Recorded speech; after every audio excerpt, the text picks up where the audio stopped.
মুসলমানদের চিরশত্রু কিছু ইহুদি বাংলাদেশে বসবাস করছে। বাংলাদেশের সরকার এবং জনগণকে সোচ্চার থাকতে হবে। এই ইহুদিরা যেন ইসরায়েলের গোয়েন্দা সংস্থা মোসাদের সঙ্গে ভিতরে ভিতরে আঁতাত করে এদেশের তথ্য পাচার করে আমাদের দেশ এবং জাতিকে কোনো ক্ষতি করতে না পারে। কারণ কুকুরকে বিশ্বাস করা যায়, কিন্তু ইহুদি জাতিকে বিশ্বাস করা যায় না। ইহুদিদের ভিডিওটি দেখুন। বাংলাদেশে ইহুদি ধর্মাবলম্বী নেই এমন ধারণা অনেকের মধ্যে প্রচলিত, কিন্তু ইতিহাস ঘাঁটলে দেখা যায় এই ভূখণ্ডে ইহুদি সম্প্রদায়ের উপস্থিতি একেবারে অজানা বা নতুন কোনো ঘটনা নয়। যদিও বর্তমানে তাদের সংখ্যা খুবই কম এবং তারা অনেকটাই নীরবে জীবনযাপন করেন, তবু ইতিহাস, স্থানীয় স্মৃতি এবং কিছু ব্যক্তিগত কাহিনীর মাধ্যমে জানা যায় যে ঢাকা সহ বাংলার বিভিন্ন অঞ্চলে একসময় ইহুদিদের বসবাস ছিল। বিশেষ করে পুরান ঢাকার কিছু এলাকায় এখনো কয়েকটি পরিবার বসবাস করছে বলে ধারণা করা হয়। অনেকে নিজেদের ধর্মীয় পরিচয় প্রকাশ্যে দেন না, ফলে তাদের উপস্থিতি সাধারণ মানুষের চোখে প্রায় অদৃশ্য হয়ে আছে। দক্ষিণ এশিয়ায় ইহুদিদের আগমনের ইতিহাস বহু পুরনো। ইতিহাসবিদদের মতে ভারত মহাসাগরীয় বাণিজ্য পথ ধরে মধ্যপ্রাচ্য ও ইউরোপ থেকে বহু ইহুদি ব্যবসায়ী এই অঞ্চলে আসেন। ভারতের পশ্চিম উপকূলের কোচিন ও কনকান এলাকায় বসবাসকারী বেনে ইসরায়েল সম্প্রদায়কে দক্ষিণ এশিয়ার অন্যতম প্রাচীন ইহুদি গোষ্ঠী হিসেবে ধরা হয়। অনেক গবেষক মনে করেন সুলতানি যুগ থেকে উপমহাদেশের বিভিন্ন স্থানে ইহুদি বণিকদের বসতি গড়ে ওঠে। যদিও বাংলায় ঠিক কখন প্রথম ইহুদিরা আসে তার নির্দিষ্ট নথি পাওয়া যায় না, তবে ধারণা করা হয় যে সুলতানি আমলের প্রথম দিকে এবং মুঘল আমলের মাঝামাঝি সময়ে ইউরোপের নির্যাতনের মুখে পড়া কিছু ইহুদি মুসলিম শাসিত অঞ্চলগুলোর মতো বাংলাতেও আশ্রয় নিয়েছিলেন। মুঘল আমলে ইউরোপীয় শক্তিগুলোর সঙ্গে বাংলার বাণিজ্য দ্রুত বাড়তে থাকে, তখন বিদেশি ব্যবসায়ীদের আগমনও বাড়ে। এ সময় ইহুদি ব্যবসায়ীরা বিশেষভাবে পরিচিত হয়ে ওঠেন মহাজনী ব্যবসা, অর্থ ঋণ ও মূল্যবান রত্নের বাণিজ্যের জন্য। অনেক ঐতিহাসিক সূত্রে উল্লেখ আছে যে উপমহাদেশে হীরা, মুক্তা ও অন্যান্য মূল্যবান রত্নের বড় অংশের বাণিজ্য একসময় ইহুদি ব্যবসায়ীদের নিয়ন্ত্রণে ছিল। তাদের অনেকে দক্ষ জহুরি হিসেবেও পরিচিত ছিলেন।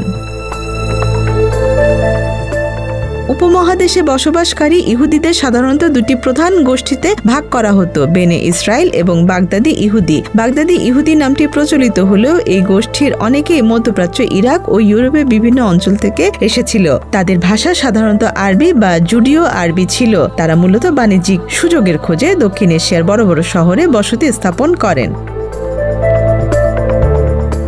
1957 সালে ব্যাটল অব প্লাসি এর পর ব্রিটিশ শাসনের অধীনে কলকাতা দ্রুত উপমহাদেশের গুরুত্বপূর্ণ প্রশাসনিক ও বাণিজ্যিক কেন্দ্রে পরিণত হয়। ফলে কলকাতাকে কেন্দ্র করে শক্তিশালী ইহুদি সমাজ গড়ে ওঠে। এ সময় ঢাকায় বসবাসকারী অনেক ইহুদি পরিবার ব্যবসা ও সুযোগের কারণে কলকাতায় চলে যান। তবে তাদের অনেকেই ঢাকা ও চট্টগ্রামের সঙ্গে ব্যবসায়িক যোগাযোগ বজায় রাখতেন এবং মাঝে মাঝে এখানে অবস্থান করতেন। কলকাতার ইহুদি উদ্যোক্তারা যেখানে নানা প্রতিষ্ঠান গড়ে তোলেন। উদাহরণ হিসেবে উল্লেখ করা হয় বিখ্যাত ট্রিনকাস রেস্তোরাঁ এবং দ্য গ্র্যান্ড হোটেল কলকাতার মতো বিখ্যাত প্রতিষ্ঠান, যেগুলো কলকাতার সামাজিক ও সাংস্কৃতিক জীবনে গুরুত্বপূর্ণ ভূমিকা রাখে। একই সময়ে ঢাকার আর্থিক ও বাণিজ্যিক কর্মকাণ্ডেও কিছু ইহুদি ব্যবসায়ীদের অংশগ্রহণের কথা বিভিন্ন ঐতিহাসিক আলোচনায় উঠে এসেছে। ব্রিটিশ আমলে ঢাকার আরমানিটোলা এলাকায় একটি ইহুদি উপাসনালয় বা সিনাগগ ছিল বলে স্থানীয় ইতিহাস গবেষকরা উল্লেখ করেন। সময়ের সঙ্গে সঙ্গে সেই স্থাপনার ব্যবহার পরিবর্তিত হয়েছে এবং বর্তমানে সেখানে সরকারি অফিস রয়েছে বলে জানা যায়। চট্টগ্রামেও একসময় একটি সিনাগগ ছিল বলে স্থানীয়ভাবে প্রচলিত আছে। অনেকের মতে বর্তমানে চট্টগ্রাম রাইফেলস ক্লাব এলাকার কাছাকাছি কোথাও সেই উপাসনালয়টি ছিল।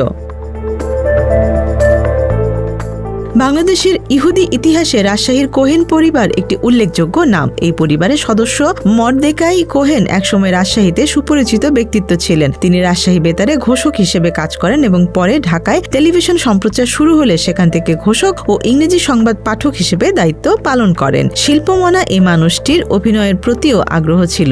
বিখ্যাত চলচ্চিত্র নির্মাতা খান আতাউর রহমান নির্মিত ঐতিহাসিক চলচ্চিত্র নবাব সিরাজউদ্দৌলা সহ কয়েকটি ছবিতে তিনি অভিনয় করেন।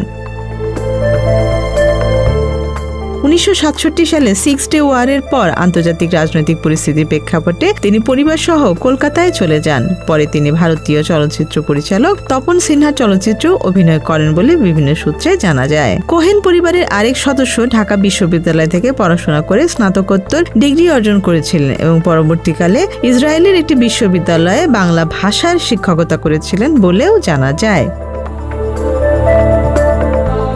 চট্টগ্রামে বসবাসকারী আরেকটি পরিচিত ইহুদি পরিবার ছিল বারক পরিবার। এই পরিবারের সদস্যদের মধ্যে রহমিম এজরা বারক এবং রহমিম ডেভিড বারকের নাম উল্লেখ করা হয়। এজরা বারক কথিত চাকমা রাজ পরিবারের এক সদস্যকে বিয়ে করে রাঙামাটি চন্দ্রঘোনায় বসবাস করতেন। স্থানীয়দের কাছে তিনি একজন ব্যবসায়ী ও মহাজন হিসেবে পরিচিত ছিলেন। মৃত্যুর পর তাকে চন্দ্রঘোনায় একটি ক্যাথলিক কবরস্থানে সমাহিত করা হয়। তার ভাই ডেভিড বারক চট্টগ্রাম শহরে ব্যবসা পরিচালনা করতেন এবং 1978 সালে মৃত্যুবরণ করেন। তাকেও স্থানীয় একটি ক্যাথলিক কবরস্থানে দাফন করা হয়। তাদের পরিবারের কিছু সদস্য পরবর্তীকালে বিদেশে চলে যান। বাংলাদেশের স্বাধীনতার ইতিহাসেও ইহুদি বংশোদ্ভূত কয়েকজন ব্যক্তির নাম আলোচনায় আসে। বিশ্বখ্যাত মার্কিন স্থপতি লুই কান তৎকালীন পূর্ব পাকিস্তান ও স্বাধীনতার পর বাংলাদেশে জাতীয় সংসদ ভবনের নকশা তৈরি করেন। তার নকশায় নির্মিত জাতীয় সংসদ ভবন আধুনিক স্থাপত্যের এক অনন্য উদাহরণ হিসেবে বিশ্বজুড়ে প্রশংসিত। আবার 1971 সালের মুক্তিযুদ্ধের সময় পাকিস্তানি বাহিনীর আত্মসমর্পণের ক্ষেত্রে গুরুত্বপূর্ণ ভূমিকা পালন করেন ভারতীয় সেনাবাহিনীর কর্মকর্তা জ্যাক ফার্জ রাফায়েল জ্যাকব। স্বাধীনতার পর আন্তর্জাতিক অঙ্গনেও বাংলাদেশের সঙ্গে ইসরায়েলের একটি ঐতিহাসিক যোগাযোগের ঘটনা রয়েছে। বিভিন্ন আন্তর্জাতিক সূত্র অনুযায়ী 1972 সালের ফেব্রুয়ারিতে ইসরায়েল বাংলাদেশ রাষ্ট্রকে স্বীকৃতি দেয় বলে উল্লেখ করা হয়, যদিও দুই দেশের মধ্যে আনুষ্ঠানিক কূটনৈতিক সম্পর্ক প্রতিষ্ঠিত হয়নি। বর্তমানে বাংলাদেশে ইহুদি সম্প্রদায়ের উপস্থিতি খুবই সীমিত বলে ধারণা করা হয়। ঢাকার কিছু এলাকায় কয়েকটি পরিবার বসবাস করলেও তারা সাধারণত নীরব ও ব্যক্তিগত জীবনযাপন করেন। তাদের অনেকেই ব্যবসা বাণিজ্যের সঙ্গে যুক্ত, বিশেষ করে টেক্সটাইল ও আমদানি রপ্তানি খাতে। এই পরিবারের সন্তানেরা সাধারণত ইংলিশ মাধ্যম স্কুলে পড়াশোনা করে এবং পরে উচ্চশিক্ষার জন্য বিদেশে চলে যায়। ফলে সময়ের সঙ্গে সঙ্গে বাংলাদেশে ইহুদি সম্প্রদায়ের উপস্থিতি আরও ক্ষীণ হয়ে পড়েছে। বাংলাদেশের ইতিহাসে ইহুদি সম্প্রদায়ের উপস্থিতি হয়তো সংখ্যায় খুবই ছোট, কিন্তু এই উপস্থিতি দক্ষিণ এশিয়ার বহু সাংস্কৃতিক ইতিহাসের একটি গুরুত্বপূর্ণ অংশ। ব্যবসা বাণিজ্য, সংস্কৃতি এবং নগর জীবনের বিকাশে তাদের অবদান ইতিহাসের একটি কম আলোচিত অধ্যায় হয়ে রয়ে গেছে। Desk report, Dhaka express.